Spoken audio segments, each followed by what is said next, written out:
Donc ici, on traite des données pour les entreprises. Ça veut dire, par exemple, l'RATP, par exemple, qui veut faire, sans faire de publicité, qui veut faire un pass Navigo pour tout le monde. Et chaque personne qui vient s'inscrire, par exemple, pour avoir une carte de bus, une carte Navigo, vous pouvez traiter toutes ces données-là pour grouper ces personnes par tranche d'âge, par tranche de vie, etc. C'est un peu ça? C'est ça.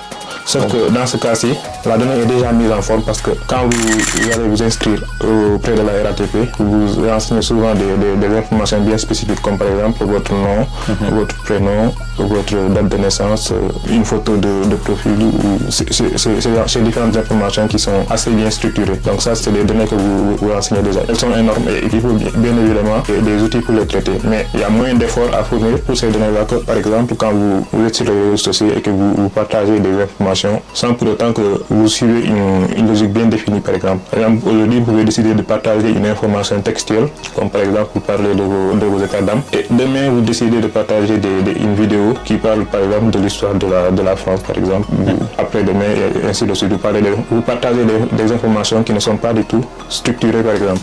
Et ça, c'est le plus gros du travail, c'est ce qui nous occupe le plus en fait. Donc prendre cette donnée non structurée, la mettre en forme et en tirer de la valeur. Très bien. C'est un peu ça.